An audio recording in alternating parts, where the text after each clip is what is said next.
A lot of you have your gardens planted for the summer. You might have just a few more things to put in later on, such as winter squash and pumpkins, but for the most part, you've done your seed planting for the year. Right now, you probably have some seed packets laying around the house that may have half the amount of seed left in them that you potentially could save until next year. Well, the time to think about seed saving is right now. Don't let them lay around the house around high temperatures and humidity all summer, and then this winter think about the best way to store them. And here are a few ideas. Right here is some seed that I bought at a co-op, and it's just in paper sacks.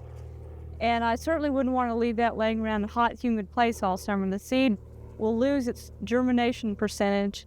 It may even mold. Here's some packets of seed that I bought extra of, some that I'll be planting this fall, such as spinach, some more beans, and some turnips. I need to store those properly for the summertime so they too will germinate at their best this fall. And here are a few containers that you could use. A plain old metal can is fine with a plastic lid. You could store that in the freezer. A crock such as this that has a rubber gasket on it to help keep moisture out will also work.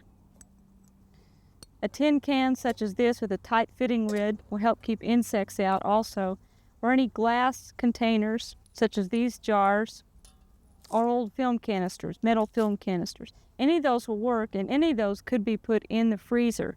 Just be cautious when you bring those seeds out of the freezer to take a few out for planting again later this summer or fall, that you take the jar out, let it come to room temperature for a few hours, and then open it. Otherwise, if you take it out of the freezer, open it up right away, the moisture and humidity in the outside air will condense on the seeds, and you'll have moisture in the seeds again. Now these are silica gel crystals. Right now they have a clear to a pink appearance. That means that they have absorbed a lot of moisture. They won't do you much good in that condition. If you buy fresh silica gel, it will be a clear blue. That means that it's ready to absorb plenty of moisture from your seeds.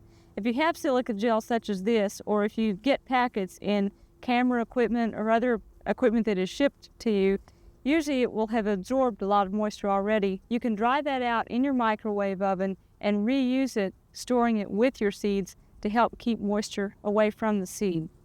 One last thing, if you're organizing your seed for storage, it's a good idea to keep all the different groups of crops together. For instance, in this sack that we've had from a couple years ago, we have sweet corn, all the sweet corn that we've ordered for 1987.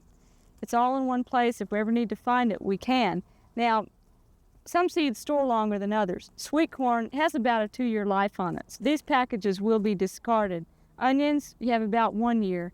Beans, maybe 3 to 4 years if it's kept in the freezer and stored properly. Whatever you do, this time of year we are going into hot, humid weather. Make sure that you store your seeds properly. Now, the subject of seed saving is a whole other topic altogether, and that has to do with whether your crops are hybrid or open pollinated. We won't get into that, but with your surplus seed that you haven't sown in the ground, make sure that you store it cool and dry this summer, preferably in the freezer. We hope you've enjoyed this classic from the Oklahoma Gardening Vault. Remember, even though these tips and techniques are timeless, there's always something new to learn in the world of gardening.